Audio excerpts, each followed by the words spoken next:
Chapter 1. The Forgotten Bride.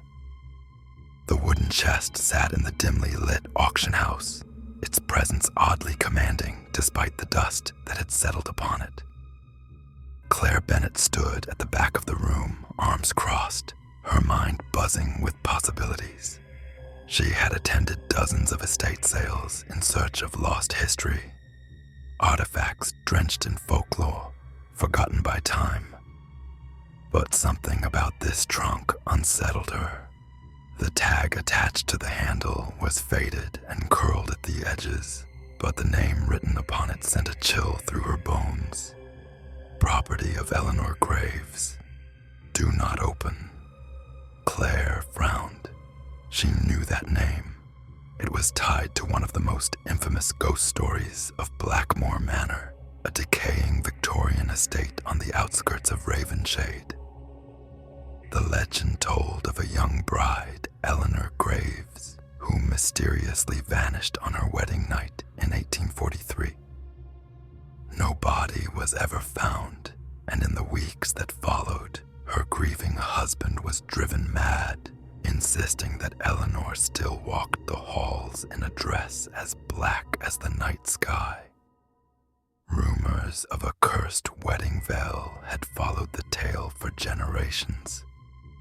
Some claimed it had been woven by Eleanor's mother, a woman so heartbroken by her daughter's disappearance that she had sewn her sorrow into the fabric itself.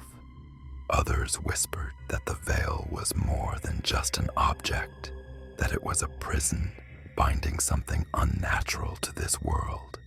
Claire's logical mind dismissed these rumors as nothing more than Gothic embellishments. But a deeper, quieter part of her, the one that had always been drawn to the strange and unexplained, felt a compulsion to know more. When the auctioneer finally called out bids for the chest, Claire hesitated for only a moment before raising her paddle. The bidding war never came. No one else seemed interested. Minutes later, the gavel struck, and the chest was hers. Claire's apartment was a modest space cluttered with books, old newspaper clippings, and artifacts from her travels. As she set the chest down in the middle of the living room, she ran her fingers over the warped wood. The lock had rusted beyond use, making it easy for her to pry the lid open with a crowbar. Inside, beneath a layer of yellowed parchment, lay a veil unlike anything she had ever seen. It was impossibly delicate, its lacework intricate and strange. The patterns within the fabric almost looked like twisting vines. No, not vines, thorns. Claire hesitated before lifting it, half expecting it to disintegrate at her touch. But the veil was unnaturally well preserved. The moment she laid her fingers upon it, a strange coldness seeped into her skin. The sensation wasn't just temperature. It was something deeper, something unnatural. Her breath caught in her throat. Beneath the veil, a folded note rested at the bottom of the chest. The ink was smeared in places, as if written by a shaking hand. She unfolded it carefully, her pulse quickening as she read, "Do not wear it. Do not look into the mirror while wearing it." The words sent a ripple of unease through her. She had encountered plenty of superstitions in her career, but something about the frantic handwriting unsettled her more than she cared to admit.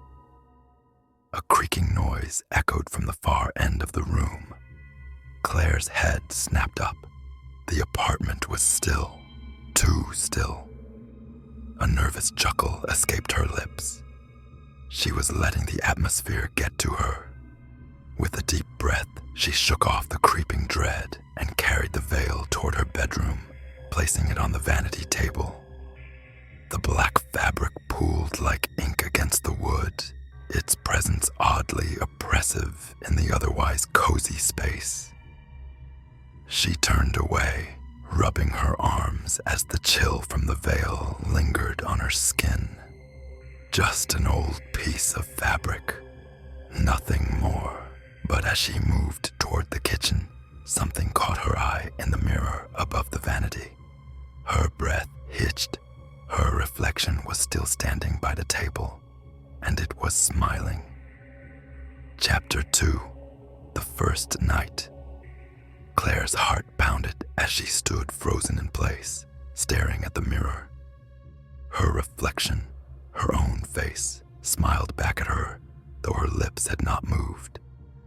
A wave of cold spread through her limbs, paralyzing her as she watched the figure in the mirror. It was identical to her in every way. Same dark auburn hair, same curious brown eyes. But the smile was not hers. It was too wide, too knowing, as if it belonged to someone else entirely. Then, in the blink of an eye, it was gone.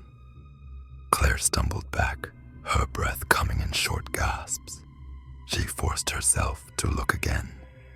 Her reflection was normal now, matching her pale, shaken expression perfectly. She exhaled shakily, pressing a hand against her forehead. "You're exhausted, Claire. Too many horror stories. Too many ghost hunts. You're seeing things."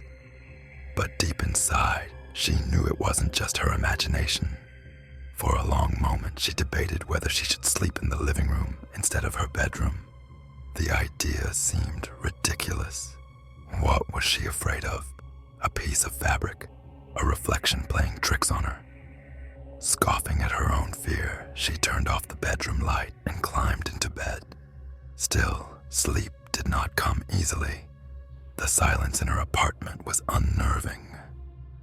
Usually, she found comfort in the hum of the city beyond her window, the occasional car horn, the distant chatter of night owls. But tonight, the world outside seemed unnaturally muted.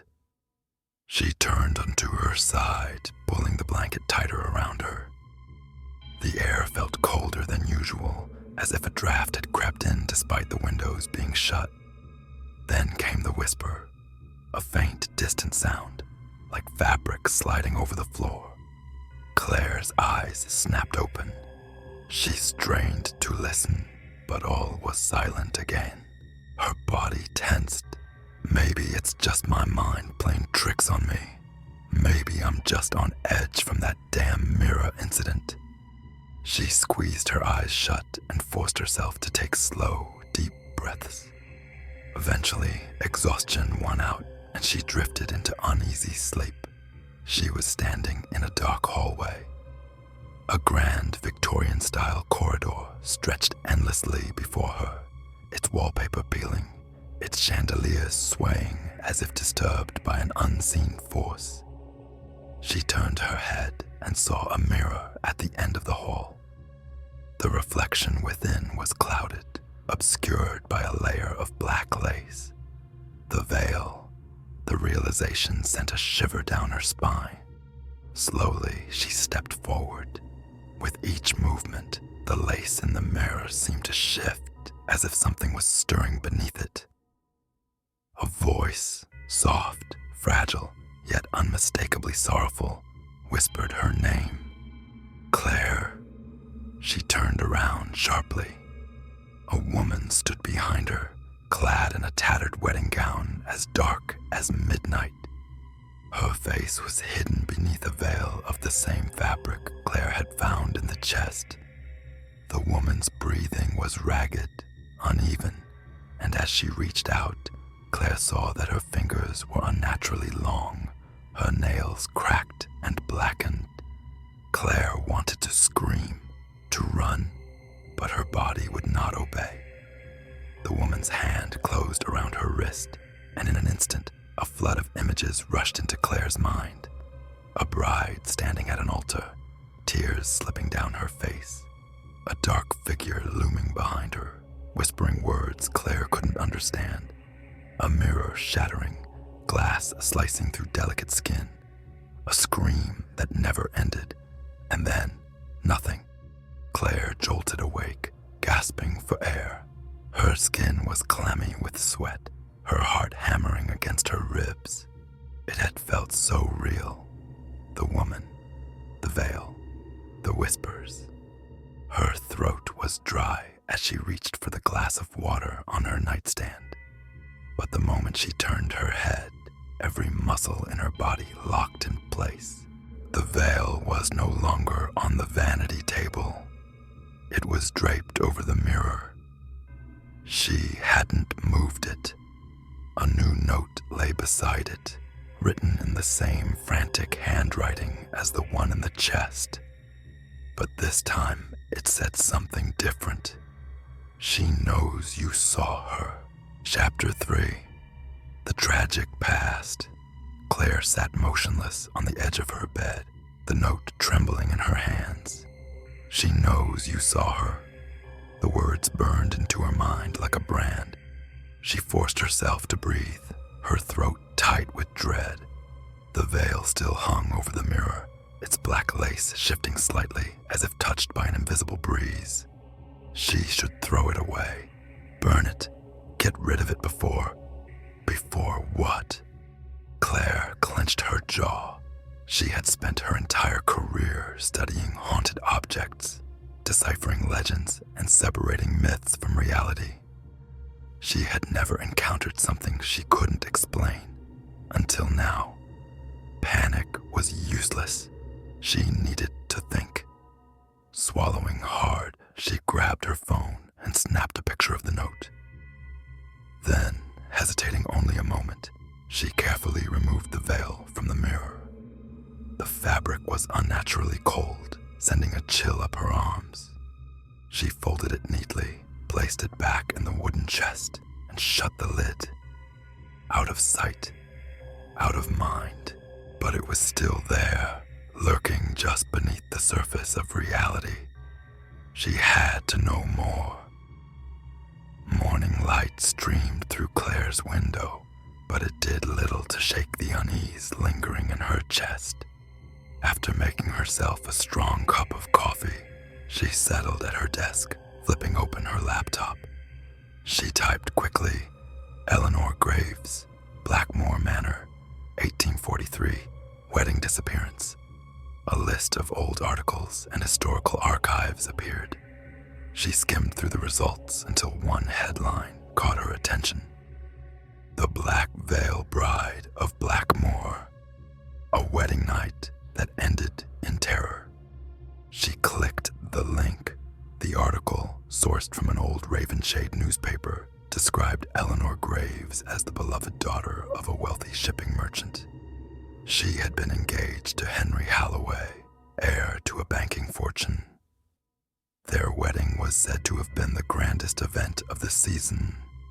Hundreds of guests, an extravagant feast, and a gown of black lace, a rare and bold choice at the time. But tragedy struck before the night was over. Eleanor disappeared without a trace. Her groom, Henry, was found in the bridal suite, clawing at the walls, screaming about something in the mirror. He was institutionalized shortly after, his mind shattered. Rumors spread quickly. Some believed Eleanor had run away. Others whispered that Henry had killed her in a jealous rage. But the most chilling accounts came from the servants who claimed to have heard screams from the mirrors of Blackmore Manor long after Eleanor was gone. Claire's pulse quickened. She clicked through more archives, searching for anything else she could find. Then, buried in the digital records, she found something strange. A death certificate. Eleanor Graves, pronounced dead on October 7th, 1843. That shouldn't have been possible. If no body was ever found, how could there be a death certificate? Even more bizarre, the cause of death was left blank. Claire frowned, scrolling further. That's when she found something even more disturbing, a marriage record.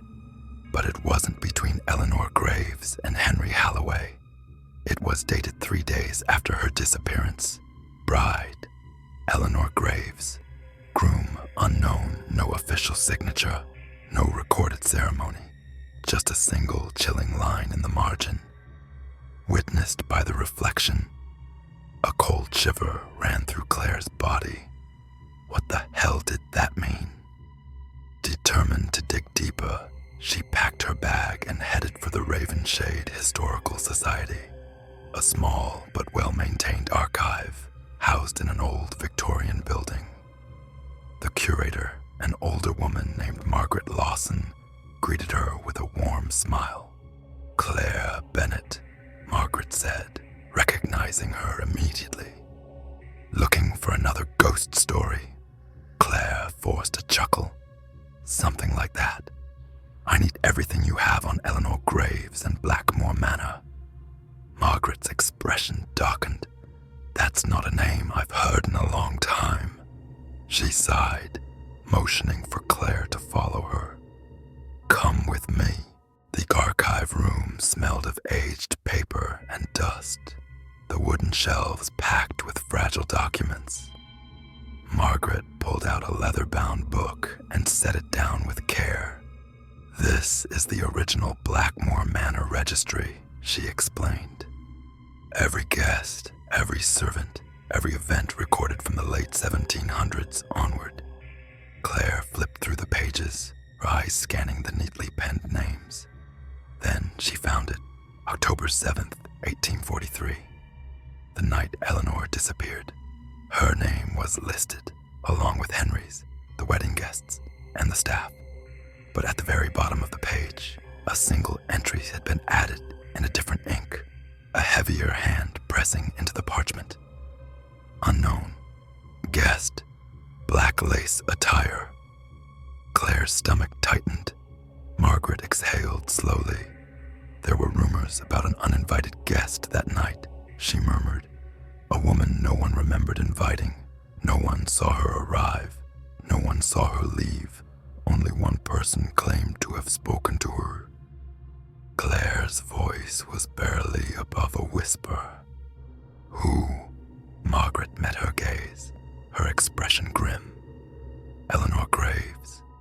Claire swallowed, her fingers tightening on the page. She had seen enough horror movies to recognize the pattern. An unknown guest, a mysterious wedding veil, a woman who vanished without a trace. She took a deep breath. "Do you have any photos of the mirror in Blackmore Manor?" Margaret hesitated, then nodded. "Just one." She retrieved an old photograph from a folder and slid it across the table. The black and white image showed an ornate, full-length mirror standing in a dimly lit room. Its frame was carved with delicate roses, their petals curling inward like they were withering. The glass itself was oddly dark, as though something was lurking just beneath its surface. Claire leaned in closer. That's when she saw it, a figure, barely visible in the glass, as if standing just behind the photographer. A woman in a black veil, her face obscured. Claire's breath hitched. She felt an unnatural pressure in the room, as if something or someone was watching her. Margaret suddenly stiffened. Her eyes darted to the left, her lips parting in shock. Claire followed her gaze. The mirror on the far wall, an old decorative piece in the archive room, had fogged over, as though someone had breathed against the glass. And there, written in the condensation, were 3 words. "Let me out." Chapter 4. The Reflection's Whisper. Claire's breath caught in her throat. The words, "Let me out," were scrawled in the condensation on the mirror, appearing right before her eyes. The room had been warm just moments ago, yet now an unnatural chill filled the air. Margaret gasped softly beside her, clutching her shawl. "Claire," she whispered, her voice trembling. "Did you see that?" Claire swallowed hard and forced herself to nod. She took a cautious step closer to the mirror, her pulse pounding in her ears. The writing began to fade, but the sensation of something unseen lurking just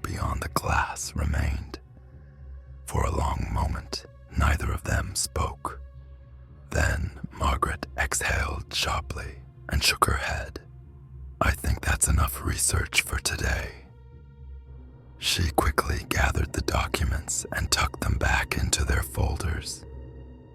This is not just a legend, Claire. You're dealing with something real. Claire's fingers trembled as she ran them through her hair. I need to know what happened to Eleanor. If she's trapped, if this thing, she motioned toward the mirror, is connected to the veil, then I need answers. Margaret hesitated before pulling out an old key from her desk drawer. She studied Claire carefully before handing it over. This unlocks the restricted section in the basement archives, she said. There are records there that have never been digitized, but be careful. Claire accepted the key with a tight nod. She had faced terrifying legends before, but this was different. Something about Eleanor's story felt unfinished, as if the past itself was clawing its way into the present. She descended the narrow staircase leading to the basement archives, the air growing noticeably colder as she went deeper. The scent of aged paper and damp stone filled her nostrils. The moment she unlocked the door and stepped inside, she felt it. A presence, something unseen, yet suffocatingly close. The small room was lined with metal filing cabinets and wooden shelves filled with brittle documents. Claire wasted no time, scanning the labels until she found what she was looking for. Blackmore Manor, Private Investigations. She pulled out the heavy folder and set it on the nearest table, flipping it open. The first document was a police report dated October 8th, 1843, the day after Eleanor's disappearance. Statement from Henry Halloway. I saw her in the mirror. She was screaming, her hands pressed against the glass, but I couldn't get to her. The glass wouldn't break. And then something else appeared. A shadow. It pulled her back, and she was gone. Claire's breath hitched. The words mirrored her nightmare exactly. She flipped to the next page, a witness testimony from a maid who had worked at Blackmore Manor. Statement from Abigail Finch. The mirrors have not been the same since that night. I see her sometimes, just for a second. If I turn too quickly, I catch a glimpse of her reflection watching me, even when I stand alone in the room. Claire's hands shook as she turned the pages faster. The testimonies continued, all describing the same thing. Eleanor trapped in the mirrors, calling for help, appearing in reflections where she shouldn't be. Then, at the very bottom of the folder, she found something even more disturbing. An entry from a spiritualist who had been called to investigate Blackmore Manor in 1867, 24 years after Eleanor's disappearance. Statement from Madame Celeste. Eleanor is not merely trapped, she is bound. Something is keeping her there, something older than the manor itself. The veil is the key. It is both her prison and her tether. Claire's heart pounded. The veil. That explained why she had seen Eleanor in her dream after touching it. Why the strange note had appeared in her room. Why the mirror had fogged up with a message. Because Claire had found the veil, disturbing the entity that had claimed Eleanor long ago.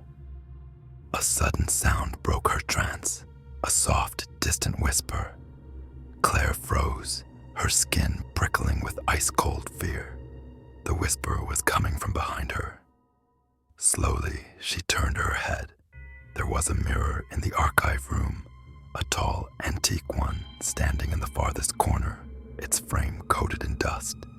And in that mirror, someone was standing.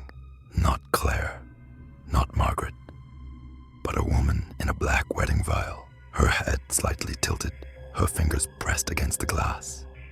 Her voice was barely audible, yet Claire felt it echo in inside her skull. "Help me." Claire stumbled backward, knocking over the chair. The moment she blinked, the figure vanished.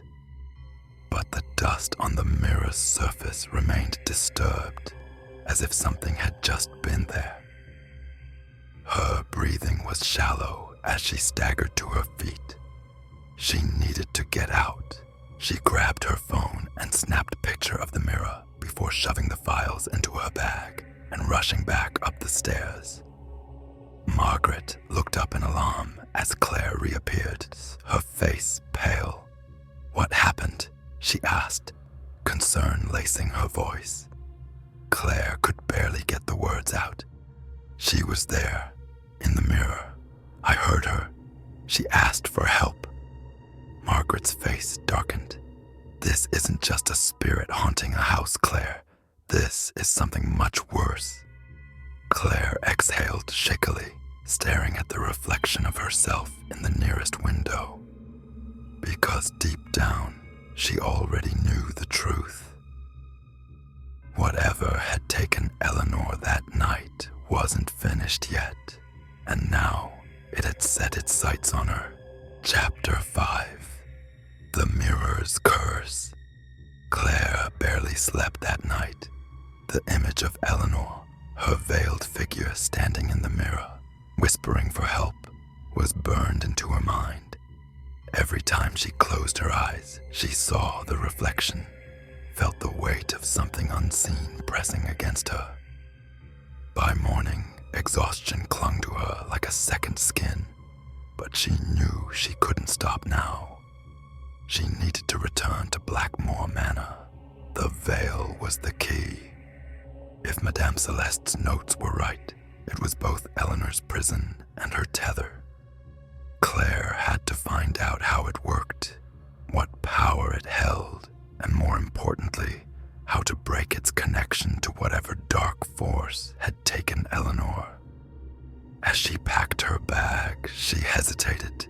A part of her screamed that this was madness, that she should leave the veil alone, return it to the wooden chest, and walk away. But another part, the part that had seen Eleanor's trapped, desperate eyes, refused to let go. Claire grabbed her keys. She was going back. The drive to Blackmore Manor was unnervingly quiet. The sky was overcast, heavy with thick gray clouds, and the road leading to the estate was lined with barren trees. Their twisted branches reached toward the sky like skeletal fingers. By the time Claire reached the gates, an unnatural silence had settled over the grounds. The manor loomed in the distance, its once grand facade now crumbling with age. The last owners had abandoned it decades ago, and time had not been kind. Ivy crawled up the stone walls. The windows were dark, and the air smelled of damp decay. Claire parked, gripping the wheel tightly. She had been here before, years ago. The first time she had researched the manor's history, she had sensed something off. But now, standing at the threshold of the mystery, she felt its full weight pressing down on her. She took a deep breath and stepped inside. The manor's interior was just as she remembered, cold, vast, and filled with the whispers of the past. The grand foyer stretched before her, its marble floors cracked, the chandelier above swaying slightly despite the still air. She moved cautiously, her footsteps echoing. The veil was still in her bag, wrapped tightly in cloth, but she could feel it. A presence, something waiting. She made her way down the familiar hallways, past dust-covered furniture and faded portraits. Finally, she reached the bridal suite. The door creaked as she pushed it open. Inside, the room was eerily intact. The massive four-poster bed stood in the center, its once white canopy stained yellow with age. The fireplace was dark, cold ash still lingering in the hearth. And against the far wall, the mirror, the same one from the old photograph. was intricately carved, adorned with delicate roses that had long since withered. The glass was oddly dark, as though the reflection beneath was not entirely its own. Claire hesitated before stepping forward. She unwrapped the veil and slowly draped it over the mirror. For a moment, nothing happened. Then, a whisper, soft, faint. Claire. She sucked in a breath. The air in the room thickened, pressing against her skin like unseen hands. The temperature dropped, and the veil began to shift, not from any breeze, but as if something beneath it was moving. Claire's fingers trembled as she lifted the edge of the fabric. Her reflection was gone. Instead, the mirror's surface had become a swirling abyss, a dark void stretching endlessly into nothingness. And within that abyss, a hand. It shot forward, pale, skeletal fingers pressing against the glass. The hand clawed desperately, nails scratching against the surface, leaving behind deep, jagged lines. Then came the scream. Not loud, but guttural, a cry of pure agony.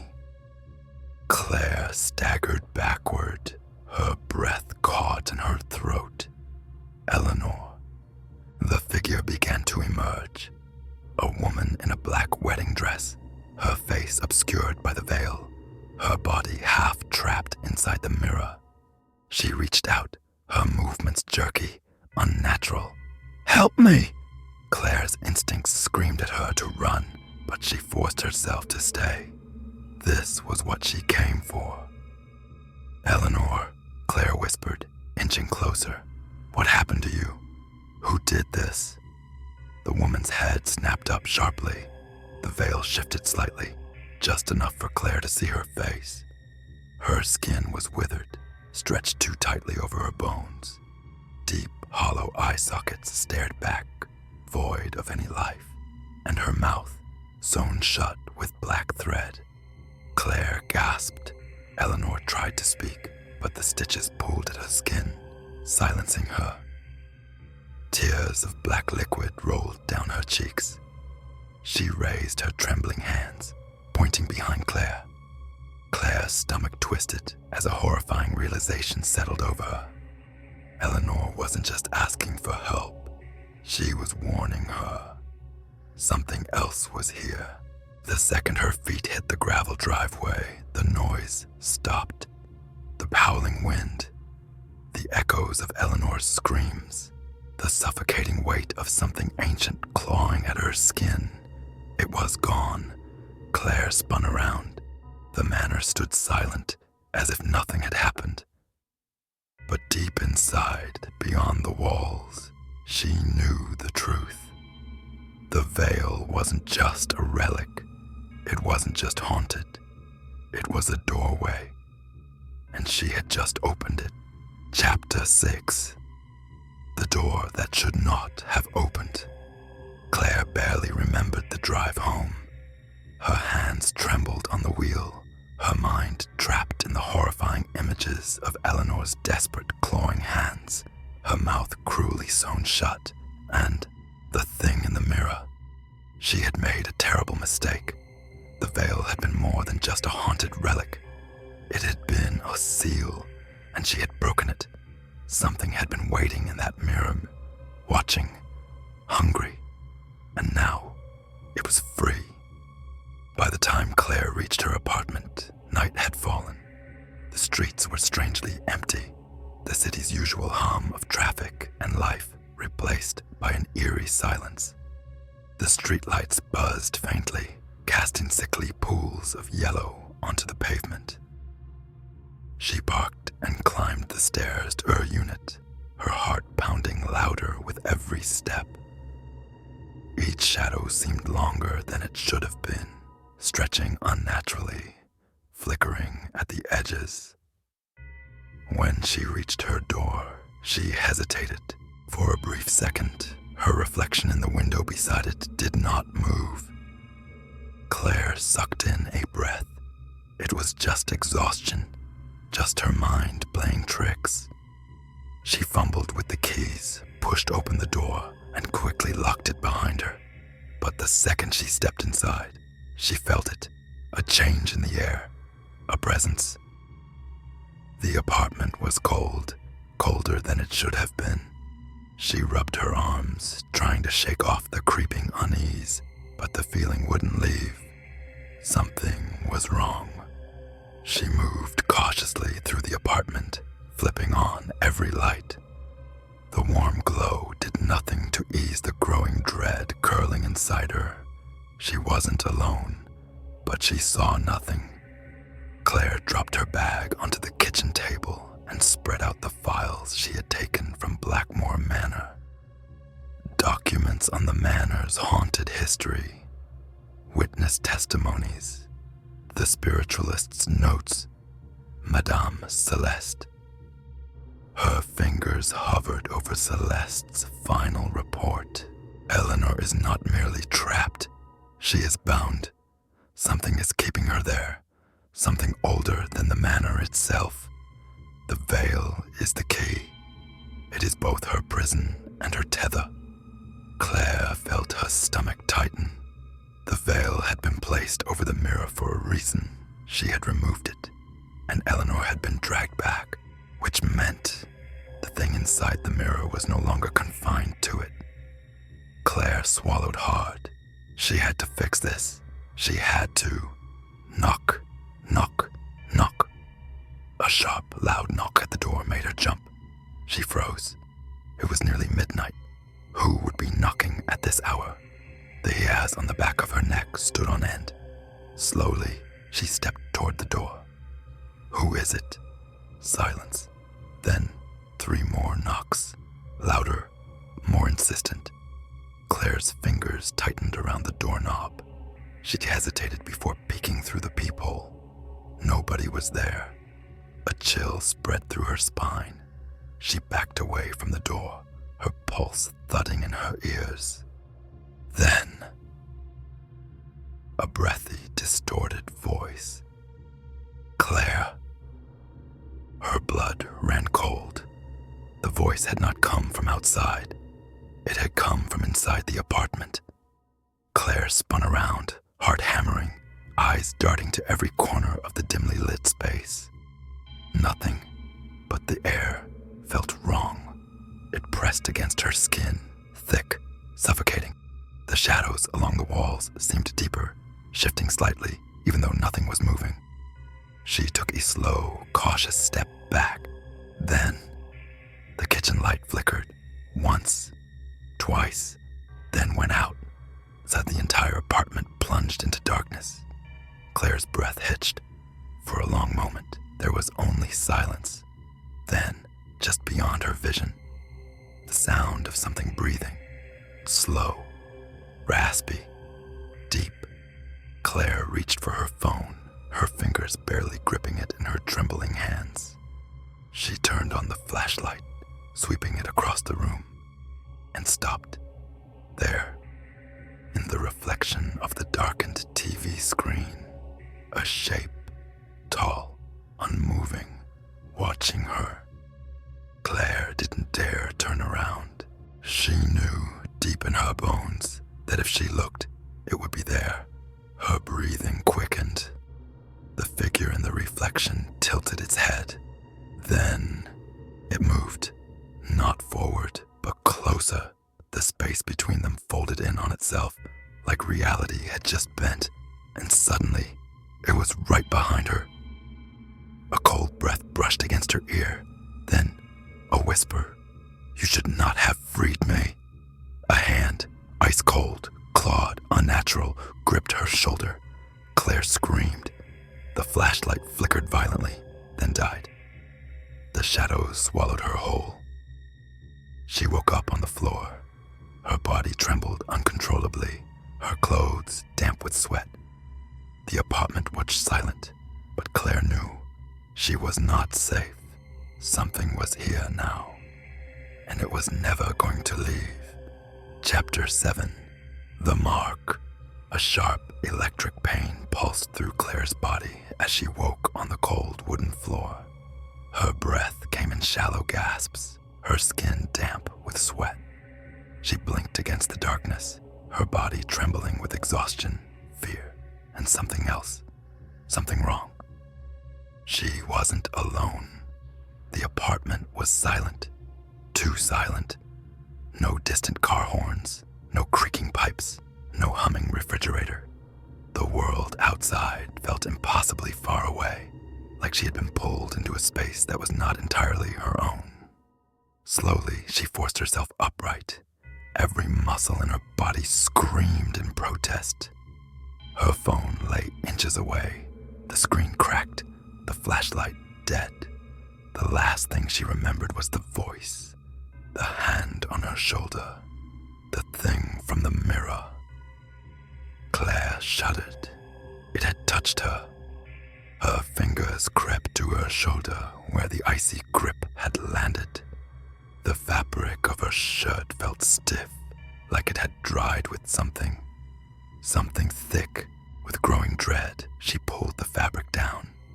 Even in the dim light, she could see it. A mark, dark, jagged, stretching from her collarbone to the base of her neck. It wasn't a bruise. It wasn't a wound. It was deeper. It burned. Claire clenched her jaw against the rising panic. No. No. No. No. This wasn't happening. This wasn't real. She scrambled to her feet, nearly toppling over as her vision swam. She had to get out. She stumbled toward the door and stopped, her breath hitched in her throat. The door was open. She knew. She had locked it. Her hands trembled as she reached out, touching the edge of the wood. It was cold. Not the kind of cold that came from a draft or an open window. A deep, unnatural cold. Something had left. Or worse, something had let itself in. She swallowed hard, trying to suppress the panic clawing at her ribs. She needed answers. The research. Claire grabbed her laptop and collapsed onto the couch, her fingers shaking as she typed into the search bar. Blackmore Manor, an Eleanor, the Vale, articles, forums, old news reports. Nothing new, nothing she hadn't already read. But then she saw something strange. A thread posted only an hour ago. It was on an old paranormal investigation forum she had forgotten she even bookmarked. The title made her skin crawl. The woman in the veil. Is she really Eleanor? Claire's stomach turned. The post was written by an anonymous user. Everyone thinks Eleanor was the one trapped, but what if it was never her? What if the veil was keeping something else locked inside? The thing pretending to be her? Claire's hands clenched into fists. That thing in the mirror, the way it reached for Eleanor, the way she screamed. Had she made a mistake? Had she freed the wrong entity? Her phone vibrated against the table, making her jump. Claire grabbed it, her pulse hammering. Unknown number. She hesitated, then answered. Hello. Silence. Then, you need to put it back. The voice was distorted, like it was coming from a bad connection. Claire's breath caught in her throat. Who is this? Before it's too late. The line went dead. Claire's heart pounded. She turned back to the forum, refreshing the page. The post was gone, erased, as if it had never existed. The shadows moved. A creak echoed through the apartment. Claire's body locked up. That sound had come from her bedroom. Slowly, she turned her head. The door was ajar. It had been closed before. Her breath came in shallow gasps.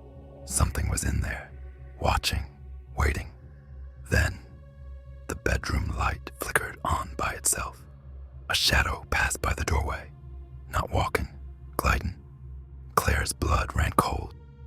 And then, it whispered, Claire, come see what you've done. The air turned frigid. She couldn't breathe. She couldn't move. Then, all at once, the bedroom door slammed shut. The force rattled the walls. The light flickered, then went out. Silence. Claire's body trembled violently. She had freed something, and now it was only just beginning. Chapter 8. The Whispering Dark. The bedroom door stood shut.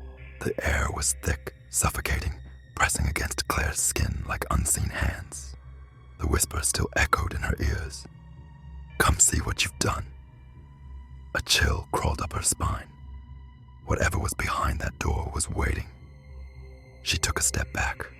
No, she wasn't going in there. Not alone. Her mind screamed for logic.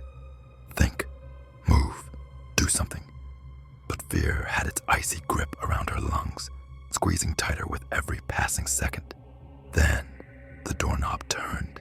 Claire's breath hitched. The handle twisted slowly, deliberately, as if something on the other side was testing it, teasing the idea of opening it completely. Then, as suddenly as it started, it stopped. Silence. Claire's heartbeat pounded in her ears. She couldn't take it anymore. She ran out into the night. The hallway outside her apartment was eerily quiet. The air was heavy, thick with something wrong. Claire's feet barely touched the ground as she bolted for the stairwell. She didn't dare take the elevator, not after what had just happened. Each step creaked beneath her weight as she descended. The dim emergency lights flickered above, casting long, distorted shadows along the stairwell walls. Something felt off. She glanced down. Her shadow wasn't moving with her. Claire froze mid-step. Her real shadow, the one that should have stretched from her feet, remained still. Then it moved, not with her, by itself. Her breath caught in her throat as the shape twisted, stretched, growing taller. A head, shoulders, arms. It stood up. Claire stumbled backward, nearly falling down the stairs. Her breath was a strangled gasp. The shadow turned, even though it had no face. She felt it looking at her. Then, from deep within the blackness, "You cannot run," Claire screamed. She tore down the rest of the stairs, her pulse hammering. The exit door loomed ahead. She slammed into it, shoving it open, gasping as she stumbled into the cold night air. A call for help. Claire's hands shook as she dug into her pocket, pulling out her phone. She needed help. She hit the first number that came to mind. Greg. The phone rang and rang and rang. Then, Claire. Greg's voice was groggy, confused. "Greg." She choked on her own breath. "Something's happening. I don't know what I did, but something's here. It's in my apartment." "Claire, slow down," Greg said. "Where are you?" "Outside. I ran." Greg sighed, rustling on the other end. "Stay there. I'm coming." Claire nodded, though he couldn't see her. She swallowed hard, forcing her breath to slow. But then, a third voice came over the line. "You shouldn't have left." A voice that was not Greg's, a voice that was not human. The line went dead. Claire's phone slipped from her fingers. The whispering had followed her. The empty street. Claire's breath came in quick, shallow gasps. The world around her was quiet, too quiet. She turned in a slow circle, scanning the empty street. The streetlights buzzed overhead, their light strangely dim. Then, a shape, across the street, standing just at the edge of the light. Claire's stomach turned. It was her, or at least, it looked like her. A silhouette of a woman, same height, same build, standing impossibly still. Her doppelganger. Claire's breath hitched. She took a hesitant step back. The other Claire took a step forward. Her movements were wrong, stiff, like a puppet being pulled by unseen strings. The light overhead flickered, And then it smiled. A wide, unnatural grin stretched across its face, too large, too sharp. Then, in a voice that was almost, but not quite, Claire's, it whispered, "You can't run from yourself." The streetlight went out. Darkness swallowed the figure. Claire turned and ran. Chapter 9. The Hollow Reflection. The cold night air burned Claire's lungs as she ran. Her heart pounded, her footsteps echoing against the empty pavement. The city should have been alive. Cars, distant sirens, the hum of late-night conversations.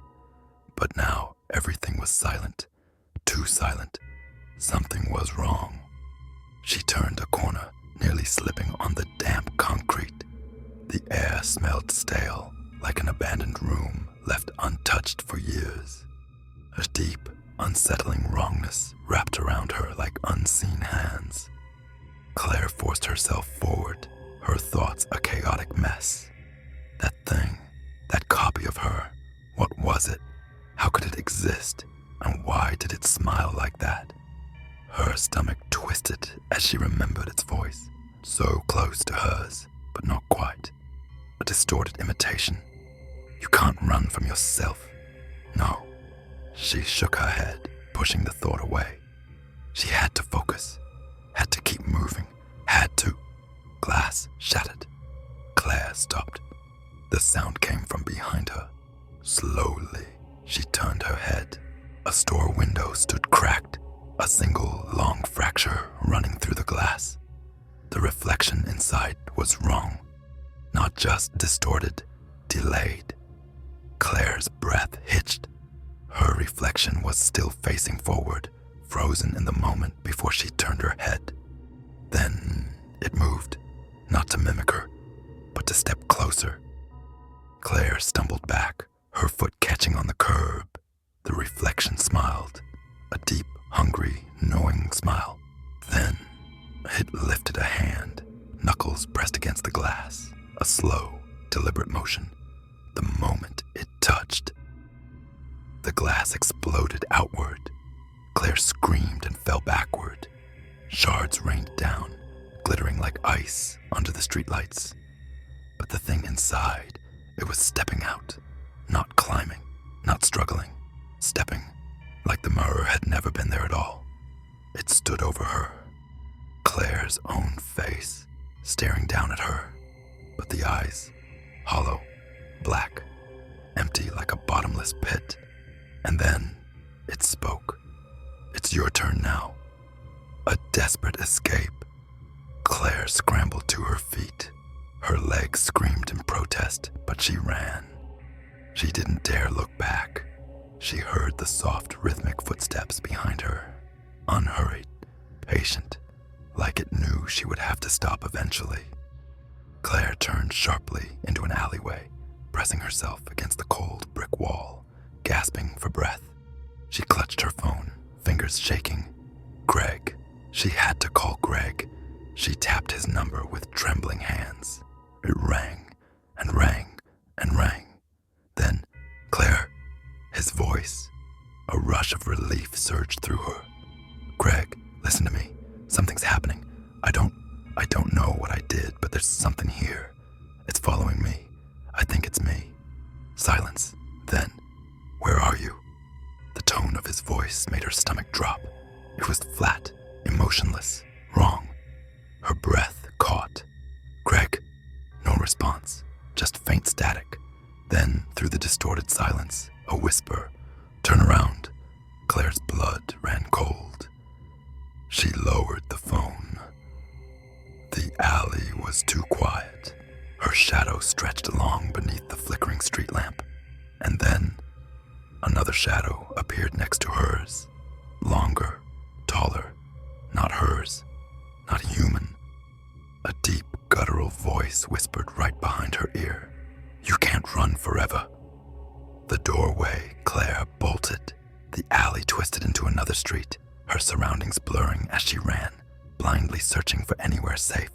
Then, up ahead, a door, old, wooden, slightly ajar, as if waiting for her.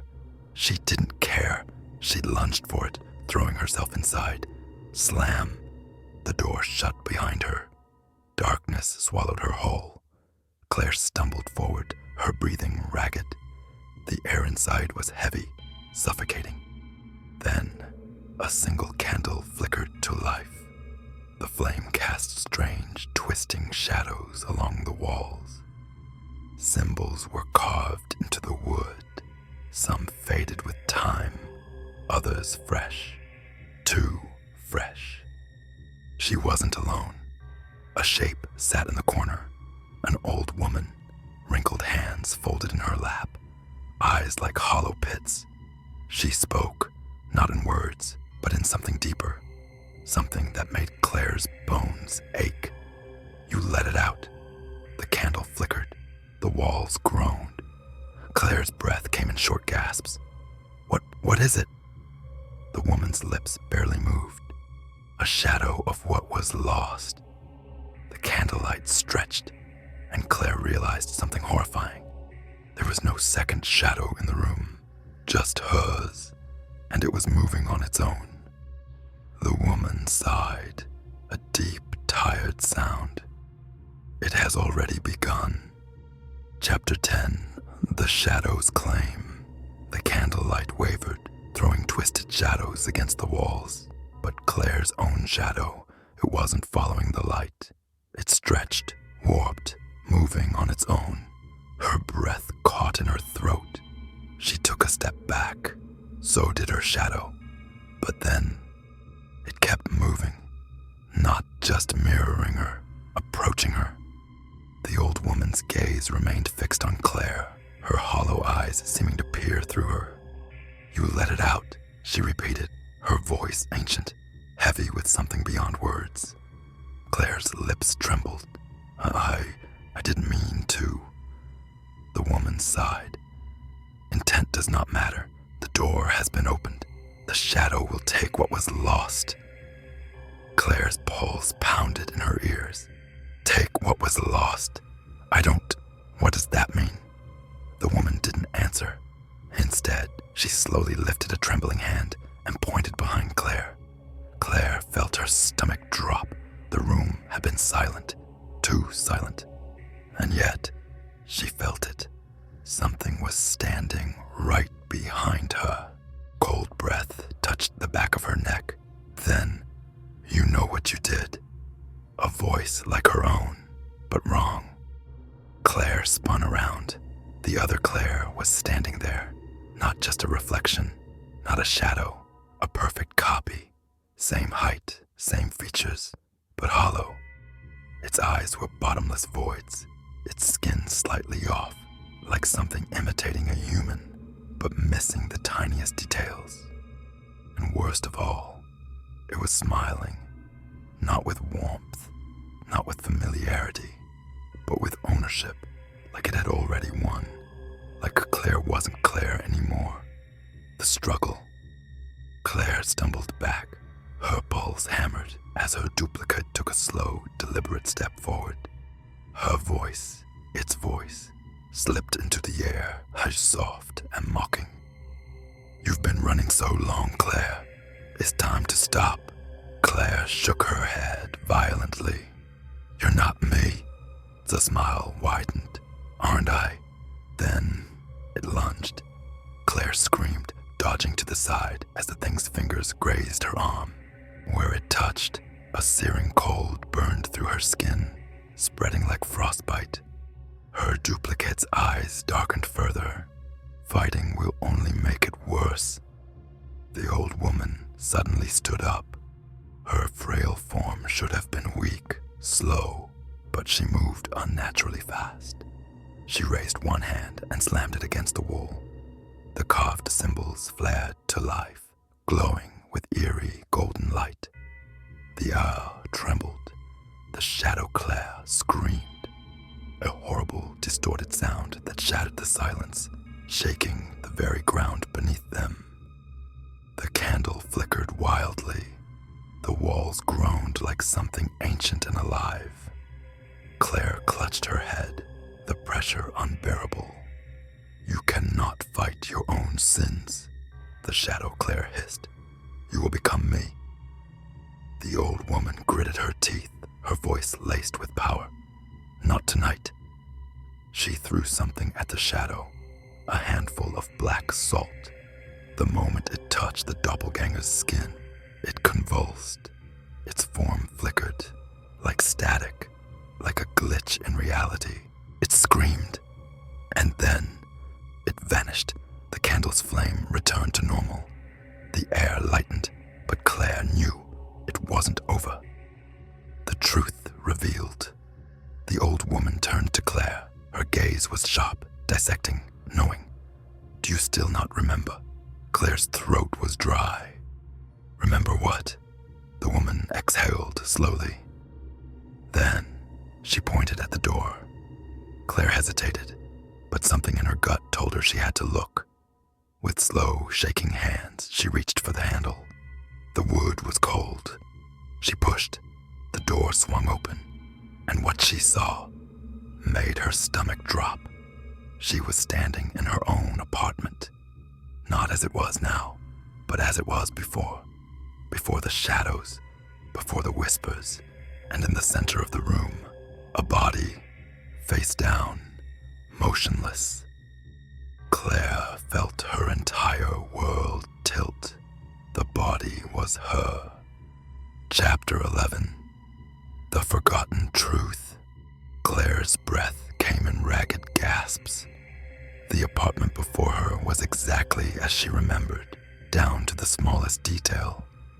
The unwashed coffee cup on the counter, the half-opened book on the table, the flickering hallway light that she'd meant to fix weeks ago, and in the center of the room, her own body lay motionless on the floor. Claire's legs nearly gave out. No, no, no, no, no, she whispered, her voice breaking. She stumbled forward, her pulse a deafening roar in her ears. Every step felt wrong, like she was moving through something thicker than air. She dropped to her knees beside the body. It was her. Same brown hair, same scar on the wrist from when she fell off her bike as a kid. Her hands trembled as she reached out, but the moment her fingers touched the body's skin, a flood of memories crashed into her. The night it happened. It was raining that night. Claire had been drinking too much. Greg had called, but she ignored it. She remembered the cold of the apartment, the way she swayed as she stood up, how the room spun in dizzying circles. Then, the mirror. She had stood in front of it, staring at her own reflection, and she had whispered something she couldn't remember now. But the moment the words left her lips, the mirror rippled, and the reflection smiled. Not a normal smile, not hers. Something had stepped out, something that looked just like her. And then, Claire's stomach twisted violently. Her vision blurred as the memory hit her like a train. She hadn't just seen the doppelganger that night. She had fought it, struggled, screamed, and in the end, it had won. She hadn't walked away from that night. She had never walked away at all, because she was still here, trapped, a ghost in her own life. The old woman's warning, a sharp voice cut through the memory. Now do you see? Claire's eyes snapped open. The old woman stood in the doorway, her gaze heavy with something close to pity. Claire's breath shuddered. I don't understand. The woman sighed.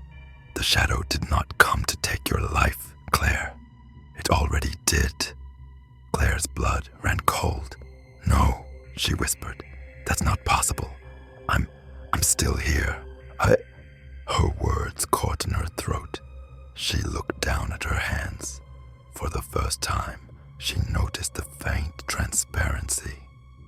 The way her fingers didn't cast shadows. The way her breath never fogged the air. The way the lights never flickered when she moved, because she wasn't moving at all. She hadn't been alive for a long time. Claire's stomach twisted violently. "No," she gasped, shaking her head. "No, that's not true." The woman's expression was sorrowful. "You let it in, child, and it took your place. What you've been running from was never coming for you. You were chasing what was already lost." The final choice. A deep creaking filled the air. Claire turned sharply. The door behind her was changing. The apartment was fading, peeling away like layers of old paint.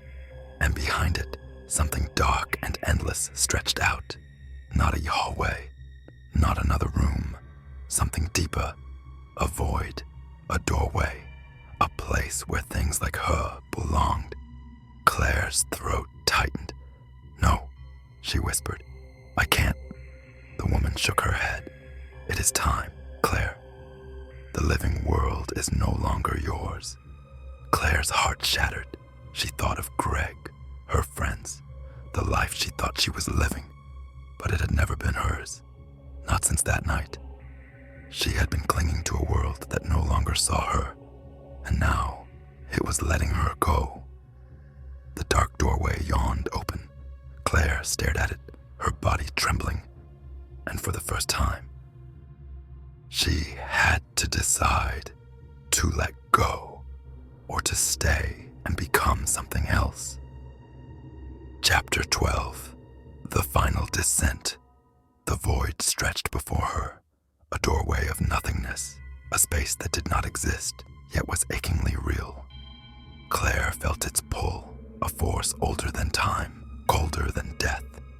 This was where she belonged. The realization clawed at her mind, hollowing her out from the inside. She had spent so long running from the truth, from herself. But the truth had always been there, watching, waiting.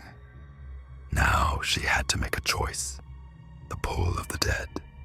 The void whispered to her, not in words, but in memories. She saw herself as a child, curled up under a blanket, whispering to an unseen friend in the shadows.